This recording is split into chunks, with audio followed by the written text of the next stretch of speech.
I believe in what is called difference feminism. And even though you've never heard the term before, if you like the content on this channel, chances are you believe in difference feminism as well. I reject what is known as equality feminism, and once you know the definition, you probably will too. I'm going to do my best to keep this video from becoming too academic. I want to keep my language simple, but I encourage you to watch this video in its entirety and even to revisit it later. I want you to become intimately familiar with the terms difference feminism and equality feminism. Understanding these concepts and how and why they differ is going to be really important in any discussion that you have about men and women and their different treatment in society. Okay, so before we even get to what difference feminism is, we first need to explain what equality feminism is, because difference feminism arose in reaction to equality feminism. Equality feminism emphasizes all of the ways that men and women are similar, and it's working to create a world that is gender neutral so that all human beings, men and women alike, are treated equally. It's essentially the brand of feminism that you see today, the one that argues that there's no real differences between men and women. It's the feminism that argues that the only reason that there are more male CEOs and that women do more of the housework is because of this socially constructed patriarchy. Difference feminism takes the opposite point of view and says that men and women are not the same, that each gender has inherent characteristics that are unique just to them, and that the role of difference feminism is to specifically value femininity. Difference feminism believes in what's called biological essentialism. And I know that that term sounds really academic, but I really encourage you to get comfortable with this term and with all of this vocabulary, because it's really useful if you're ever in a discussion with an equality feminist. Firstly, what is essentialism? Essentialism is the belief that things that exist have fixed attributes that allow them to behave the way that they are, that are unique and specific to them. A granite boulder is never going to sprout leaves because it's not a tree. That's just not what it does. Water is always going to boil at 100 degrees Celsius because that is an essential characteristic of what water is. When we talk about biological essentialism, we are talking about organisms acting in a specific way that is essential to their nature. Fish can swim, lions can roar, wolves run in packs. All of that is biological essentialism. Organisms acting out of their own unique nature and instincts. It's the reason that human beings are sexually attracted to other humans rather than walruses or piles of dirt. Our biology dictates that we specifically respond sexually to other humans because reproduction is an essential quality that we have. So I'm sure that you can see where this is going. Difference feminism believes in gender essentialism, that inherent to men and women are different characteristics. When they did research on 475,000 teenagers in the Scandinavian countries, those countries that are lauded for their gender equality, they found that an overwhelming preference for STEM subjects was shown by boys and not girls. Difference feminists will explain this by gender essentialism. Or when I show you any one of the number of scientific studies that I've done on this channel talking about what women find attractive, what men respond to sexually. For example, that men look for fertility cues, whereas women pay more attention to wealth and status. All of that can be explained by gender essentialism. Now, I want to make this point absolutely clear. My belief in gender essentialism is in no way ideological. That's just me following the research. If the scientific studies suddenly show that there'd been errors in past research and that there actually was no difference between men and women, I would follow the science. But evolutionary biologists and evolutionary psychologists have conclusively proved again and again and again in many studies that have been replicated that there are inherent differences between men and women. Thus, my belief in gender essentialism. We have to base our worldviews on reality. And I'm reminded of a couple that I know, really wonderful couple. They've raised 3 fantastic children, but they were telling me that when they first started having babies, the woman did not believe in gender essentialism. She believed that the differences that you see between boys and girls are socially constructed. And so to try and combat this, toxic patriarchal influence, She would encourage the boy to wear pink and the girl to play with trucks and soldiers, but she found really quickly that it made no difference what she pushed. The genders just naturally responded better to certain things. The girl was reading books about fairies and princesses and unicorns, and the boy was turning sticks into guns. She laughed at the whole thing and revised her belief system because it was obvious to her that there are gender differences inherent in our biology. Now, this point is also really important to clarify. I'm not saying that all differences between men and women are biologically dictated. That would be impossible. I mean, if it was true, then you would see identical behavior between men and women across the globe, irrespective of culture. That's obviously not what we see. But this is where equality feminism fails, because it claims that every difference that you see is socially constructed and as the result of cultural influences, whereas difference feminism acknowledges that there are social influences and biological influences, and that in order to get an accurate picture, we need to look at both. And of course, when talking about biological differences, it's not a one-size-fits-all. There is tremendous variation within the human population that is accounted for. It's actually meant to be that way because evolution benefits from some variety, but there's huge scope for individuation. Whatever our gender, we are first and foremost individuals, and we need to be treated as such. Now, in case all of this is sounding a little bit too theoretical, like difference feminism, equality feminism, is there really any practical difference? Let's actually talk about real-world consequences that occur as the result of these differing ideologies. If you believe, as the equality feminists do, that men and women are essentially the same, then it makes a lot of sense to push for gender neutrality. But this is where difference feminism gets worried, because there are concerns that if we push for gender neutrality, it's actually going to harm women by encouraging them to act more like men. I don't think anybody can deny that for the longest time, those public spheres of influence have been male-dominated, and as a result, the culture that has sprung up around them tends to be quite masculine. It's filled with male behaviors, male perspectives, the male way of doing things. That's what's become the norm. So in pushing for gender neutrality, what equality feminism inadvertently actually does is push for women to become more like men, to try and catch up and be equal in that man's world.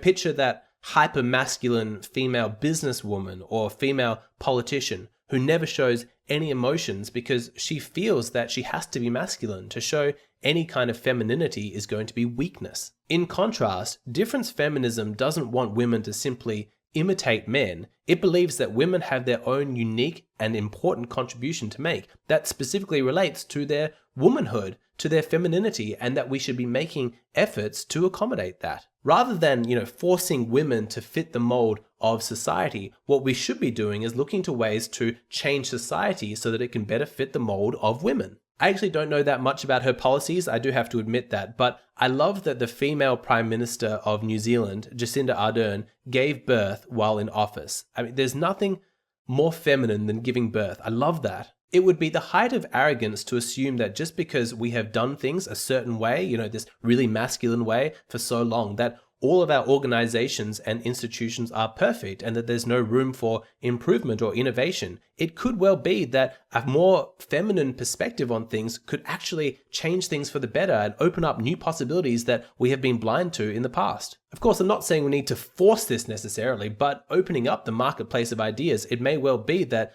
new ways of doing things, new perspectives just naturally rise to the top and become the new industry standard. Like, here's one that I feel quite strongly about. The research has shown that women care a lot more than men about work-life balance. Like, rather than busting themselves with overtime to try and get that promotion and a little bit more money, they would rather relax a little bit more at work and just sort of take things as it comes so that they can spend more time on their hobbies, on holidays, with their families. This is one of those areas where I feel like businesses are too masculine in their outlook and they have something that they could learn from the feminine. I wish that more companies didn't require that 5 days a week, overtime whenever we say, very few holidays as the norm. What if they accommodated a more feminine approach and were flexible and said, yeah, you can work just 4 days or even 3 days. It's less money, of course, but there's a lot more work-life balance, and I think that it would make happier individuals, which would then translate into more productive employees. I mean, I don't know, I'm not a business owner here. I mean, I think that kind of thing is worth an experiment. But you see that even though both equality feminism and difference feminism both want the best for women, I think that difference feminism does a much better job at actually valuing women for being women. I think that equality feminists are just so worried that any admission of difference between men and women is going to be used as a justification for discriminating against women that they just prefer to flat out deny any difference. They don't have to deal with it, using the logic that if there's no difference, then there's no need for any discrimination. I think that this perspective is harmful to women because it denies them from actually making a unique feminine contribution to the world. And again, I'm not saying that the only contribution she can make is a feminine one. She makes her own individual contribution, but it would be nice if she felt the freedom to be able to draw from her femininity without it being felt to be some kind of weakness. I think that we need to be more mature as a society and more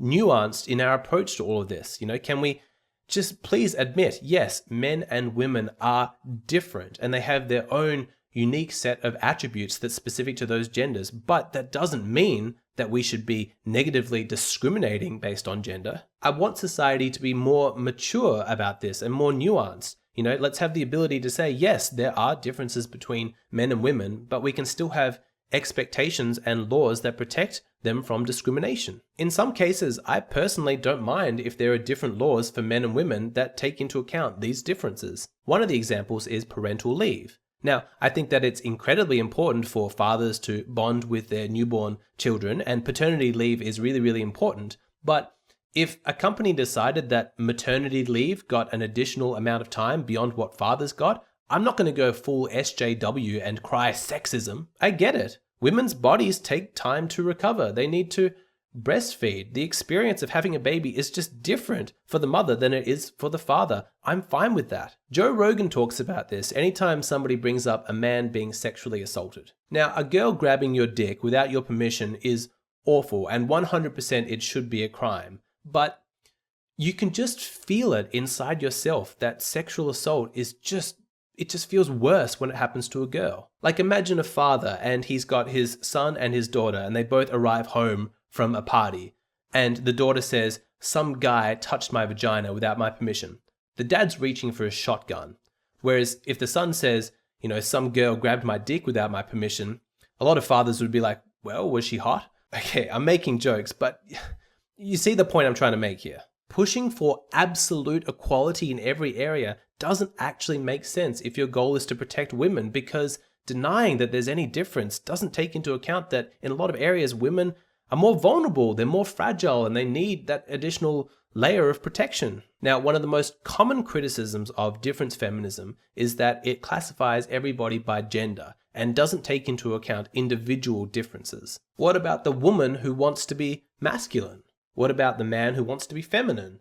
What about the woman who hates the words feminine and masculine and wants to live a gender-neutral lifestyle? Like, isn't all this talk about biological essentialism just too reductionist? Again, I just point out that this can be nuanced. We can have a discussion about this stuff while also recognizing that everybody is an individual and should be treated as such. When discussing gender differences, we're just talking about trends here. And the fact that more men might choose to be engineers than women doesn't mean that women should be banned from pursuing a career in engineering. There will be people for whom the general trends of gender essentialism just don't apply.